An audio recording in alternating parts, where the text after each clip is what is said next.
بسم اللہ الرحمن الرحیم۔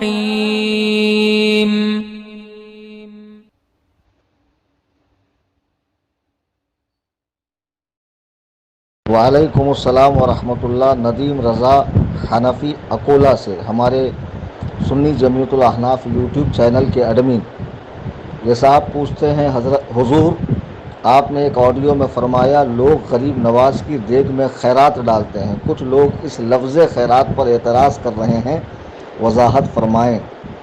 جی ہاں، جب میں نے وہ امیش دیوگن کے رد میں ایک آڈیو کلپ جاری کی تھی تو اس میں نے کہا تھا یہ لفظ کہ سرکار غریب نواز کی دیگ میں لوگ اتنی خیرات ڈال دیتے ہیں جتنی آج کل کے یہ دلے چینل والے بھی نہیں کماتے ہیں۔ تو آپ نے کہا کہ اس پر لوگ اعتراض اٹھا رہے ہیں، اور اتفاق سے ایک صاحب نے آج مجھے پرسنلی میسج کر کے حکم شرع بھی بیان فرما دی ہے، حالانکہ پتہ نہیں ان کو وضو کے بھی مستحبات اور سنتیں پتہ تھی کہ نہیں پتہ تھی، انہوں نے ڈائریکٹ حکم شرع بیان فرما دیا کہ آپ نے ایسا کیوں کہا، ہم لوگ تو وہاں خیرات لینے جاتے ہیں اور نذرانہ دینے جاتے ہیں، آپ کو یہ لفظ نہیں کہنا چاہیے۔ تو میں نے اپنے مزاج کے مطابق، جیسا کہ سبھی واقف ہیں میرے مزاج سے، بہت سخت و سست سنایا ان کو میں نے۔ دیکھیے بات ایسی ہے کہ لفظ خیرات کا مطلب زکوٰۃ صدقہ نہیں ہوتا ہے، اس کے اندر ہر طرح کی بھلائی شامل ہے۔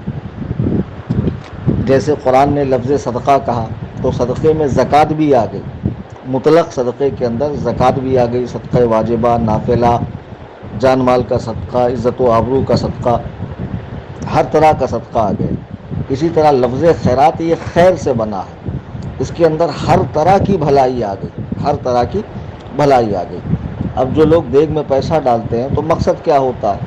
تاکہ اس پیسے سے لنگر بنے اور غریب، محتاج، حاجت مند، ضرورت مند جو اجمیر شریف حاضر تو ہو جاتے ہیں لیکن جن کے پاس کھانے کے پیسے نہیں ہوتے وہ بھی کھائیں، اور امیر ہیں وہ بھی تبرک سمجھ کے کھائیں سرکار کا۔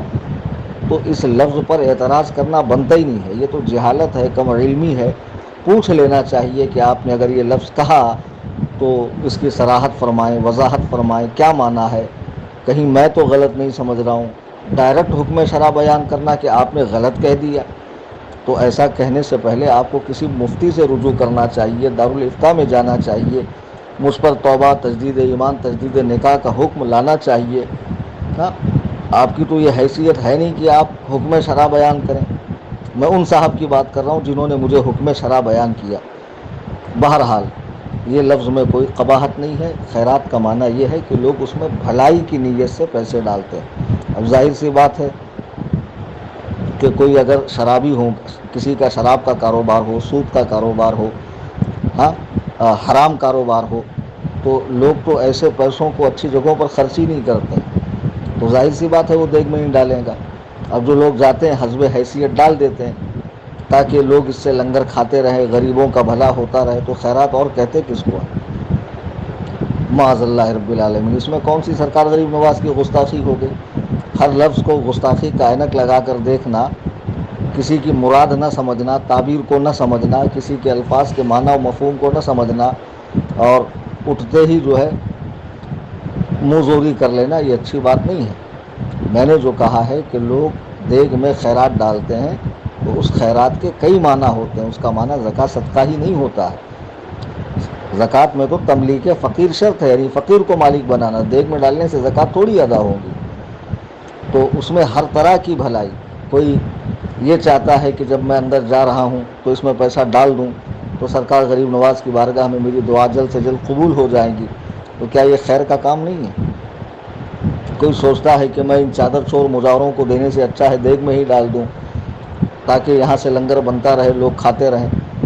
ہاں، وہ چادریں جو چڑھنے کے بعد فوراً دکانوں پر واپس آتی اور ایک ہی چادر 100 مرتبہ بکتی ہے اجمیر شریف میں، تو وہ جو اس نیت سے پیسہ ڈالتے ہیں، کیا یہ خیر کا کام نہیں ہے؟ جو کام خیر کا ہو اسی کو خیرات کہتے ہیں۔ خیرات کا معنی صرف زکوٰۃ، صدقہ، فطرہ نہیں ہوتا ہے۔